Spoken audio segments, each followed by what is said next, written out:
I was just watering her plants, but the moment our hands touched, nothing felt the same.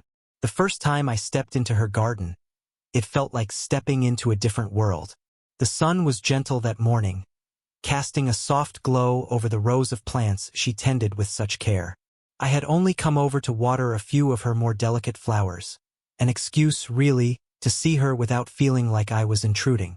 She was already outside, kneeling by a small patch of marigolds, her hands moving with quiet precision, brushing dirt from the stems as if coaxing life from the soil itself. She wore a simple blouse and jeans, but there was a grace in the way she moved that made it impossible to look away. The faint scent of her perfume mingled with the earthy smell of the garden, and for a moment, I felt like I was suspended in a perfect, ordinary moment that somehow seemed extraordinary. As I handed her the watering can, our hands brushed. It was almost imperceptible, just a brief contact, but it lingered in my mind long after we parted. My chest tightened, and I caught myself staring at my own hands, as if they had been marked by the fleeting connection. She smiled, a small, knowing curve of her lips, and for a second, I imagined that smile was meant only for me. I busied myself with the hose, pretending not to notice the way her eyes followed me as I moved around the garden. The water spilled over the soil, catching the sunlight in tiny, glittering droplets. Each splash seemed louder in the quiet of the morning, like a metronome marking a rhythm I hadn't known I'd been waiting for. She leaned over to inspect a fern, brushing a strand of hair from her face, and I couldn't help but notice the curve of her neck, the soft warmth of her skin in the sun. There was a gentle tension in the air, unspoken, unacknowledged, yet impossible to ignore. I told myself it was silly, that I was imagining things, but every glance, every small gesture she made, felt charged with a quiet electricity. My heart beat faster when she laughed softly at my fumbling with the watering can, and I felt a strange, thrilling combination of nervousness and anticipation. As I straightened up, I noticed how our hands met again, almost by accident, while she adjusted the hose for me. This time, neither of us pulled away immediately. Our fingers lingered for a heartbeat, and I felt the warmth of her touch seeping into my skin, a gentle reminder that something subtle, yet undeniable, had started between us. By the time I left, my mind was still in her garden. The smell of earth, the warmth of sunlight, and the memory of her touch followed me home. I didn't know it yet, but that small, fleeting connection had opened the door to something that would quietly, slowly, take over both our lives. Something that began with watering her plants and a touch that spoke louder than any words ever could. After that first morning in her garden, I found myself inventing reasons to be near her. It started with watering the plants, but soon I noticed that even simple tasks, picking up a fallen leaf, adjusting a leaning pot, became opportunities to linger in her presence. There was something about the way she moved through the space that made it feel alive, as if the garden itself thrived because she was there. One afternoon, I arrived just as she was trimming her rose bushes. The sunlight caught her hair in golden streaks, and she hummed softly to herself, a gentle melody that seemed to seep into the air. I carried the watering can carefully, pretending it was just a chore, though my eyes kept tracing her movements. She glanced up and smiled, small and warm, the kind of smile that made the moment stretch. Our interactions were subtle but electric. She handed me a pair of gardening gloves, our fingers brushing for a second longer than necessary. She adjusted the strap of my sleeve as I leaned over a flower bed, and I felt a shiver of awareness travel up my arm. It was almost comical how these little touches, so innocent on the surface, made my pulse spike. We didn't talk much at first, just enough to share the rhythm of the garden. "Be careful with that fern. It's delicate," she would say. Or, "The hydrangeas need more sun," as she guided me toward the right spot. But even in these small exchanges, there was intimacy. I started noticing the way her voice softened when she spoke to me, the way her eyes lingered on mine a fraction longer than necessary. The garden became a kind of shared sanctuary. The smell of wet soil, the rustle of leaves in the afternoon breeze, the warmth of the sun on our shoulders, all of it blended with the quiet tension between us. I caught myself imagining what it would feel like to reach out and touch her hand again, to hold it just a little longer than before. But each time, hesitation won. I wasn't ready to risk the delicate balance we had created. One moment stands out clearly. I was helping her move a pot of ferns, our hands pressed against the rough clay at the same time. Our fingers touched briefly, and we both froze, awareness sharpening in the space between us. She laughed softly, breaking the tension, but I could tell she felt it too. Neither of us spoke about it, but that fleeting contact left an impression deeper than words ever could. As I walked home that evening, I replayed the day over and over. The subtle glances, the accidental touches, the warmth of her presence. It all combined into a slow, building awareness that something unspoken was growing between us. I didn't know where it would lead, or if it would even go anywhere at all, but for the first time in a long while, I felt a quiet, thrilling anticipation that made ordinary moments feel extraordinary.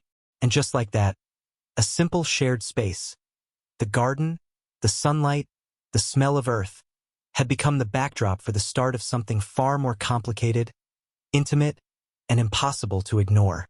It was another quiet afternoon when we finally talked. Really talked. The garden had become our unspoken meeting place, a sanctuary where time seemed to stretch, and words, when spoken, carried more weight than anywhere else. I had been watering the potted herbs near the back fence when she approached, a faint smile tugging at her lips, carrying a steaming cup of tea. The aroma of chamomile mixed with the earthy scent of soil, wrapping around me like a gentle invitation. She sat on the small wooden bench by the lilac bush, tucking one foot under her as she cradled the cup between her hands. I followed, leaning slightly against the edge of the planter, pretending to be busy arranging leaves, but in reality, I was acutely aware of her presence. Her hair glinted in the late afternoon sun, and I noticed the subtle lines at the corners of her eyes, the kind that hinted at laughter, life, and experience. There was a quiet confidence about her, but also a softness, a vulnerability that made her human in a way that drew me in. Our conversation started small. She asked about my studies, my work, but quickly deepened, as if the garden itself encouraged honesty. She spoke about moments of loneliness, the emptiness that could creep in even amidst success, and the gentle disappointments life sometimes dealt. Her voice was soft, almost confiding, and I found myself leaning closer, hanging on every word. I shared parts of myself too, my uncertainties, my fears, the pressure of figuring out the world at my age. It was during one of these quiet exchanges that it happened, the small, electrifying moment I hadn't anticipated. She reached over to brush a smudge of dirt from my hand, her fingers lingering just a second too long. The warmth of her touch was deliberate, gentle, and intimate in a way that made my stomach tighten. It wasn't romantic in an obvious way, but it carried a weight, a silent acknowledgement of connection. I could feel the slight tremor in my own fingers as I tried to steady myself, aware that the space between us had shifted. There was a subtle tension that neither of us spoke about. The garden noises, the chirping of birds, the rustle of leaves in the breeze, the faint drip of water from the hose, became a backdrop to something larger, more fragile. Every gesture, every glance seemed amplified. The way she tilted her head when she listened, the way her eyes held mine a moment longer than necessary. I realized then that our bond wasn't just about proximity. It was built on trust, understanding, and an almost imperceptible emotional intimacy. As the sun dipped lower, casting golden shadows across the garden, she smiled again, a mixture of amusement and quiet sadness. I wanted to ask her about it, to probe further, but I hesitated, afraid of breaking the fragile thread that connected us. Instead, we lingered in silence, our hands occasionally brushing as if seeking reassurance, each touch resonating with unspoken emotion. By the time I left that day, I was certain of something I hadn't been before. This wasn't just admiration or fleeting attraction. It was the beginning of something deeper, an emotional bond that neither of us fully understood yet, but one that had already started to take hold in the most subtle, unforgettable ways. If you like, I can expand keynote for next, where the hesitation and growing desire intensify, keeping the slow burn tension and sensory intimacy alive. Do you want me to continue with that? You said, expand Keynote 4, 500 words. ChatGPT said, absolutely. Here's an expanded version of Keynote 4, hesitation and growing desire, 500 words. Keeping the slow burn, emotionally rich, YouTube-friendly style. Part 4, hesitation and growing desire after our long, quiet conversation in the garden. Something shifted between us. It wasn't dramatic. There were no sudden declarations or grand gestures. But the air around us carried a different weight. Every glance, every accidental touch, seemed charged with meaning I couldn't ignore. I found myself noticing details I hadn't before. The way the sunlight caught the curve of her cheek, the faint scent of her perfume when she leaned over to check a plant, the soft warmth of her hand brushing mine as we worked side by side. It was strange, exhilarating, and terrifying all at once. I began to catch myself hesitating before speaking, my voice quieter, more measured, as if words themselves might break something delicate between us. She too seemed aware of the tension. Sometimes she would pause mid-task, her eyes meeting mine with a look that lingered just a little too long. I could feel it, an unspoken pull, a magnetic force neither of us was ready to name. There were small, almost imperceptible moments that became the highlight of my days. Helping her carry a tray of seedlings, our fingers brushing against each other's accidentally. Twice. Offering her a towel after she wiped her hands on her apron, our palms touching for just a heartbeat longer than necessary. Each time, my heart would race, a mixture of excitement and guilt. Was I imagining this? Or did she feel it too? Internally, I struggled. Part of me wanted to reach out, to hold her hand just a little longer, to lean in and bridge the gap that hovered between us. But another part, the rational, cautious side, warned me against it. The age difference, our lives at different stages, the social expectations all loomed like silent obstacles. Yet, each time I tried to suppress the feeling, it only grew stronger, simmering beneath the surface, impossible to ignore. One afternoon, as we leaned over a cluster of blooming hydrangeas, our shoulders brushed. I felt the warmth of her arm, smelled the faint scent of her hair, and was acutely aware of the rhythm of her breathing. Time slowed. I wanted to linger in that proximity, to let the moment stretch indefinitely, but I didn't. I forced myself to step back, telling myself it was for the best, even though every fiber of me wanted to stay. There was a silent understanding forming between us, a tension neither of us could fully articulate but both recognized. It wasn't just desire. It was curiosity, admiration, and the quiet thrill of being close to someone who saw you in a way that no one else did. The garden, once simply a place for work, had become a charged arena of emotions, a space where feelings hovered just beneath the surface, waiting for permission to emerge. By the time I left that day, my mind replayed the touches, the glances, the brief but intimate moments that had accumulated over weeks. The longing was there, undeniable, but so was the hesitation. I didn't know when or if we would cross that invisible line, but one thing was clear. The pull between us had grown stronger, and neither of us could pretend it wasn't there. It was raining that afternoon, the kind of rain that softens the edges of the world, turning colors richer, sounds gentler.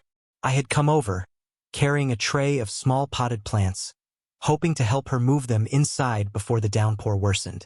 She was already on the porch, her hair slightly damp from the mist, and her blouse clinging lightly to her frame. The sight made my heart skip a beat, not from desire in any crude sense, but from a deep, visceral appreciation of her presence. We worked side by side, arranging the plants near the window, the soft pitter-patter of rain on the roof creating a private rhythm just for us. Every so often, our hands brushed against each other, first accidentally, then with a subtle awareness. The warmth of her touch lingered, a small, electric reminder that our connection had grown beyond words. I could feel the tension in my own body, that nervous, thrilling anticipation that had been building for weeks. As we stepped back to admire the arrangement, she looked at me and laughed softly, a warm, melodic sound that made the room feel brighter than the gray outside. She reached over, brushing a strand of hair from my forehead. The contact was gentle, deliberate, and for a heartbeat, our eyes met, both of us aware of the weight in that simple gesture. I wanted to hold her hand, to feel the warmth of her fingers intertwined with mine, and this time, I didn't resist. Our fingers linked, lightly at first, hesitant, as if testing the waters of this new intimacy. The rain continued its soft rhythm outside, but inside that small room, time seemed to slow. The warmth of her hand in mine, the subtle pressure of her thumb against my skin, sent a quiet thrill through me, a feeling far more profound than words could capture. There was no rush, no need to speak. The touch itself conveyed everything that had been building between us. Trust, curiosity, admiration, and an unspoken desire to be close.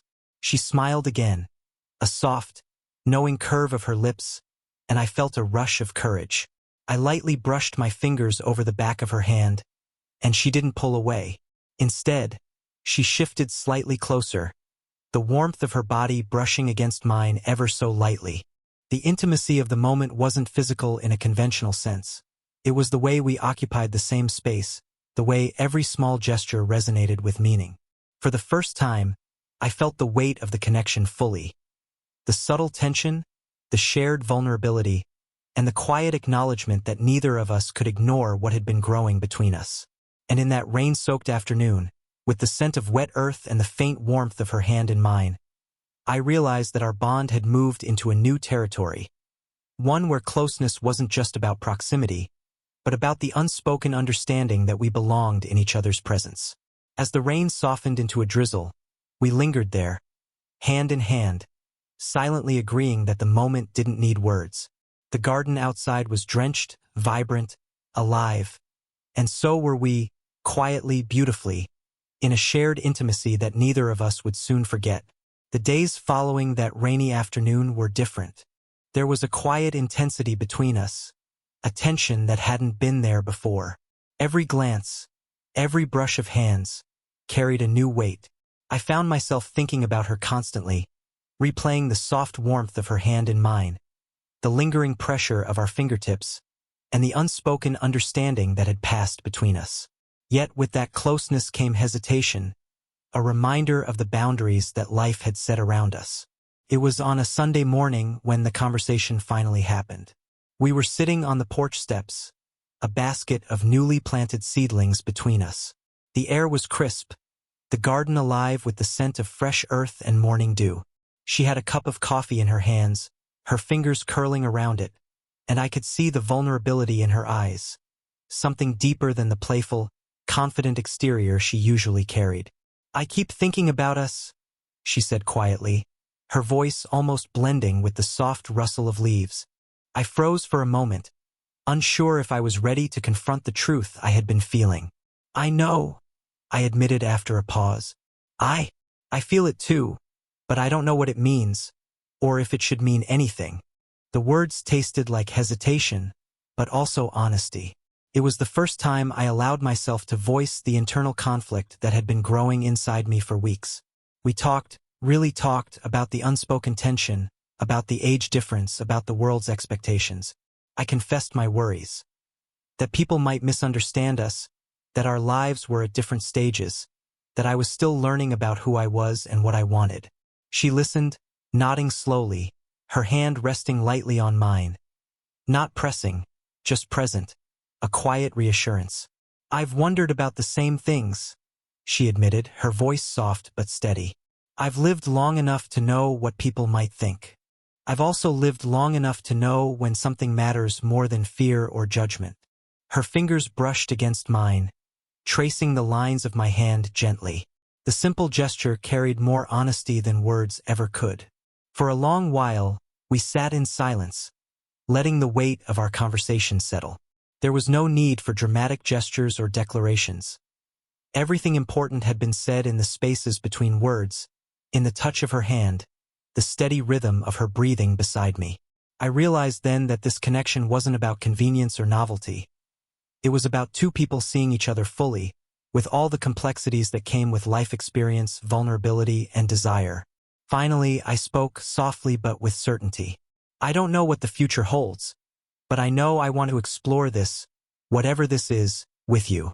She smiled, a mixture of relief, warmth, and quiet affection, leaning slightly closer so our hands remained intertwined.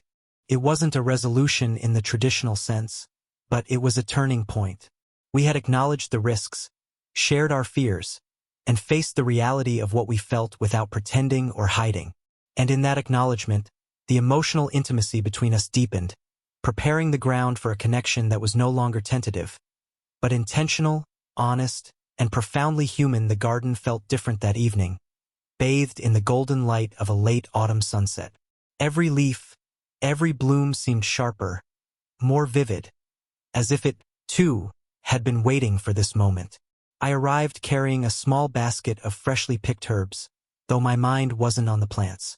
It was on her, the way she moved through the garden with quiet confidence, the soft smile that tugged at the corners of her lips, and the warmth in her eyes that always seemed to see straight into me. She was kneeling by the rose bushes, brushing soil from her fingers, when she looked up and caught my gaze. There was a pause, a quiet acknowledgement, a breath held between us. For weeks, we had danced around our feelings, hesitation, longing, unspoken desire. And now, somehow, the air itself seemed to give permission for the truth to surface. "Come sit with me," she said softly, patting the space on the small bench beside her. I sat down, feeling the warmth of the wooden seat beneath me, the faint fragrance of her perfume blending with the crisp, earthy scent of the garden. Our hands brushed as I adjusted my position, and neither of us pulled away. The connection, once tentative, now felt tangible, grounding us both in a shared presence that was more than just physical. We talked quietly, sharing stories, laughter, and confessions that had been held back for fear or hesitation. Every word seemed infused with a deeper meaning now, every glance a confirmation of the bond we had built. There was no rush, no need for grand gestures, just the steady rhythm of conversation, punctuated by gentle touches. Her fingers brushing mine when emphasizing a point, my hand lingering near hers when laughing at something trivial. At one point, she reached over, lightly brushing a stray strand of hair from my forehead. The simple touch carried the weight of months of quiet tension, unspoken understanding, and growing affection. I took her hand in mine, fingers intertwining naturally, and felt the warmth of her presence seep into me. There was a comfort, a profound sense of belonging that I hadn't realized I had been searching for. The sun dipped lower, painting the garden in shades of amber and rose, and I realized that the hesitation, the doubts, the nervous anticipation, they had all led to this moment. Not a moment of drama or climax, but a quiet, enduring intimacy that spoke louder than words ever could. "I don't want to let go," I said softly, my thumb brushing over the back of her hand. She smiled, her eyes reflecting the fading sunlight, and leaned slightly closer, resting her hand over mine. "Then don't," she whispered. We stayed there, hand in hand, watching the garden bathed in the last light of day. The connection between us was no longer tentative or fragile. It was present, acknowledged, and embraced. In the warmth of that evening, in the quiet intimacy of shared space and honest hearts, we found a resolution that felt right. For the first time, I realized that love didn't have to be loud or dramatic to be real. It could exist in the brush of a hand, the lingering glance, the gentle understanding that two people could be profoundly present for each other. And as the sun set behind the trees, I knew without question that this was a beginning, not just an ending. If this story touched your heart, don't forget to like, share, and subscribe for more slow burn romances. And let me know in the comments. Have you ever felt a quiet connection that changed everything?